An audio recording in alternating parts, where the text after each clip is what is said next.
बहुत ज्यादा बोलने वाली बहू। हाय ये क्या कर रही हो दीदी? उठ रहा हूँ ना। पिछले 1 घंटे से सुन रही हूँ, उठ रहा हूँ, जल्दी उठ। दिव्या, सुगंधा तैयार हो गई है, स्कूल छोड़कर आ, बस नहीं आएगी आज। जा रही हूँ पापा, पहले अंकित को उठाकर दूध दे दो।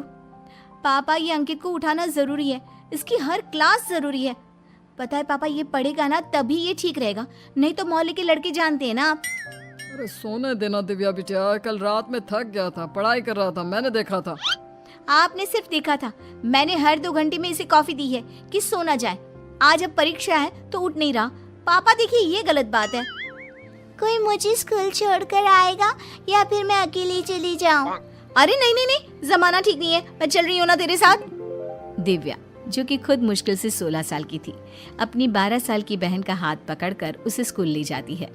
जब वो वापस आ रही होती है तो हाय रे, कहाँ भागी जा रही है?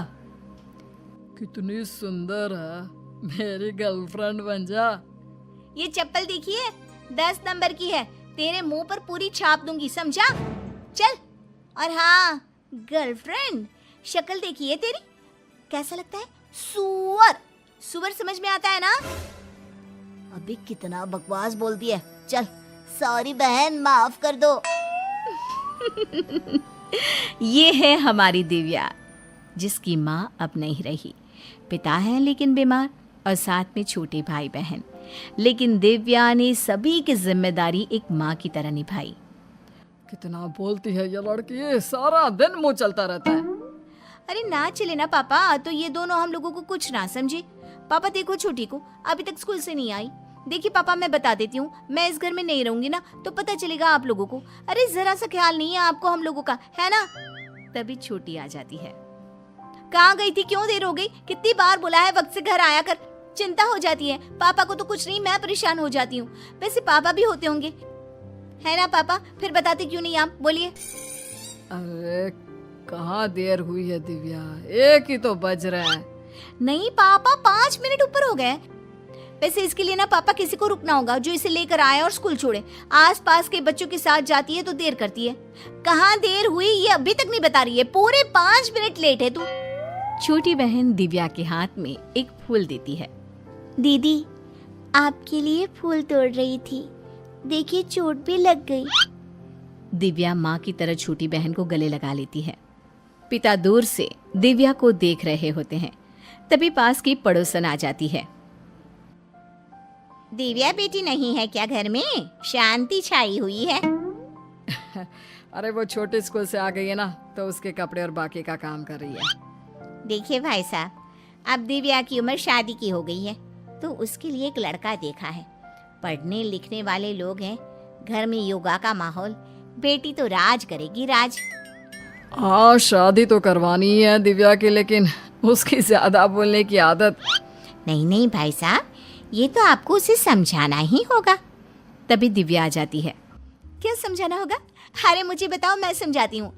सच में कोई मौका देना तो मैं समझाने में पीएचडी ही कर लूँ। वैसे कुछ लिया आपने खाने पीने में? ओ कैसे लेंगी, वो तो मैं दूंगी तब ना। रुक के मैं ला रही हूँ चाय। वैसे चाय कैसे लेंगी? उफ, मैं कैसे पूछ सकती हूँ, आप तो बिना चीनी की चाय पीती हैं, है ना? ठीक है अभी लेकर आती हूँ मैं। उफ, दिव्या के जाने के बाद। रहने दीजिए भाई साहब, गलत रिश्ता लेकर आ गई थी, चलती हूँ मैं। अरे कैसी बात कर रही हैं, पढ़ा लिखा परिवार ही तो मेरी पसंद है। आप तो जानती हैं कि पैसे की कमी नहीं है मेरे पास। दिव्या को बस एक अच्छा परिवार मिल जाए, यही चाहत है। अरे लेकिन प्लीज़ बहन जी बात तो करिए, बाकी मेरी बेटी की किस्मत। खैर बात होती है और घर आते हैं लड़के वाले। लड़की के पिता के सर पर टीका, माँ के हाथ में रुद्राक्ष की माला। लड़की की नज़र दिव्या पर पड़ती है और मन ही मन सोचता है, हाय कितनी प्यारी है, इससे शादी हो जाए मेरी। ओम शांति शांति। शांति? नहीं, ये घर शांति आंटी का नहीं है, उनका तो वो नुक्कड़ दिख रहे हैं ना, वहीं से बस घूम जाइएगा। दिव्या बेटा अंदर आ जाओ। जी बहन जी, ओम शांति शांति, आइए। सभी बैठ जाते हैं। घर में अजीब सी वाइब है, ऐसा लगता है जैसे यहाँ की दीवारें भी बात कर रही है। शांति नहीं है, कैसे रह लेते हैं आप? अच्छा, आपकी बेटी कहाँ है? बुलाइए जरा। हाँ, दिव्या, दिव्या बेटा जरा आना तो। देखो ये लोग तुम्हें देखने आए हैं। हाँ हाँ, देखने ना, मैं क्या देखने वाली चीज हूँ? वैसे पापा क्यों देखने आए? बताया नहीं क्या बेटे को? हाँ नहीं बताया। वो क्या ना, ये सब काम माँ करती है, अब इसकी माँ नहीं है तो। लेकिन बोलती कुछ ज्यादा ही है। अच्छा है ना पापा, घर में कोई तो हो जो बात करे, वरना आप और माँ तो।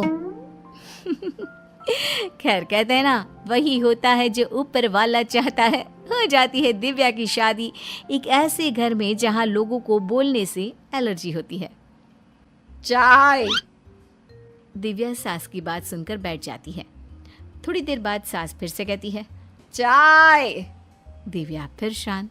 थोड़ी देर बाद ससुर बोलते हैं, सास चाय मांग रही है, ले आओ। अच्छा, लेकिन मुझसे तो नहीं बोला। बोला तो चाय। हाँ, चाय तो बोला आपने, लेकिन मांगा थोड़ी ना था। अब चाय के साथ ले आओ भी बोल देती तो मैं समझ जाती ना। वैसे कैसी चाय पसंद है आपको? मुझे तो जब तक पानी में अदरक का उबाल नहीं आता ना, चाय में मज़ा ही नहीं आता। चाय। दिव्या समझ जाती है और चाय ले आती है कि तभी, अरे मम्मी, आपको सुबह में क्या हो गया था? सुबह आप उठकर ड्राइंग रूम में बैठी थी, घंटों बिना कुछ बोले आंख बंद करके। क्यों, ससुर जी ने कमरे से भगा दिया था क्या? कितना बोलती हो। देखो, हम लोगों के घर का ये रिवाज नहीं है। अच्छा, तो क्या रिवाज है? मुझे भी तो पता चले। देखो दिव्या, हमारे घर में लोग बोलते कम और समझते ज्यादा हैं।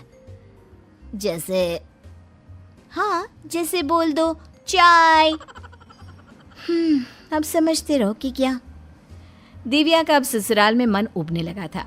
वो बहुत कुछ सुनना चाहती थी, बोलना चाहती थी, लेकिन सोफिस्टिकेटेड ससुराल वालों के सामने शांत रहने लगी। फिर एक दिन, माँ जी, मेरी छोटी बहन आ रही है, वो कुछ दिन हमारे घर रहेगी। ये बोलकर वो चली जाती है। अब क्या समझा जाए? क्या कह गई है? क्या बोलती है? क्या समझा जाए? ये भगवान, कहाँ फंसा दिया मुझे। तभी छोटी बहन आ जाती है, जिसे देखकर दिव्या उछल पड़ती है। हाय रे मेरी प्यारी राजकुमारी, तुझे देखे कितना वक्त हो गया था। कहाँ रहती है तू? तू यहीं आ जाना मेरे पास कुछ सालों के लिए, फिर यहीं से तेरी शादी करवा दूंगी। मेरी जान, कितनी याद आती है तेरी, पता है। दिव्या बोली जा रही थी और सास ससुर उसे घूर रहे थे। फिर अगले रोज, इतनी जोर जोर से टैप रिकॉर्डर, ये आया कहाँ से? मैं घर से स्पीकर लेकर आई हूँ आंटी जी। क्यों? ये तो हम लोगों के घर आज तक नहीं आया। वो छोटी एक्सरसाइज करती है ना, तो गाना सुनती है। कभी ध्यान लगा कर देखो, कैसे खुद से खुद का मिलन होता है, कैसे दुनियादारी से दूर अपने पर ज्ञान होता है।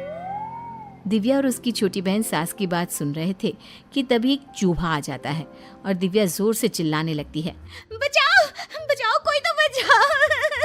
अरे छोटी, ऊपर सोफे पर चढ़ जा। माँ जी, चूहा भगा दीजिए, माँ जी प्लीज।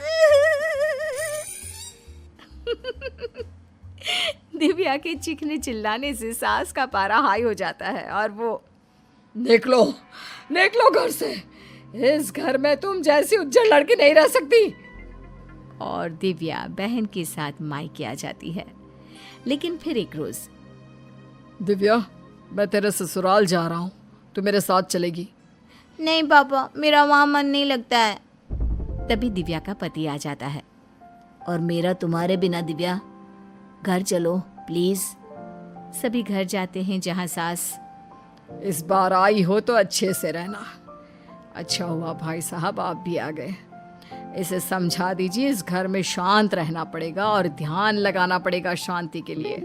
ये बेचारी छोटी सी थी, तब माँ नहीं रही। अपने छोटे भाई बहनों को उसने माँ की तरह पाला। सारा दिन उन लोगों के पीछे लगी रहती थी। अगर वो ना चिल्लाती तो घर कैसे चलता। अब सास को पिता की बात समझ में आती है। उन्हें अपनी गलती का एहसास होता है। मुझे माफ़ कर दीजिए, मैंने ये सोचा ही नहीं कि जो लड़की जीवन की इतनी परेशानी का हंसकर सामना करने वाली है वो कैसे शांत रह सकती है। आज से तो मैं भी बोलूंगी, वो भी खूब।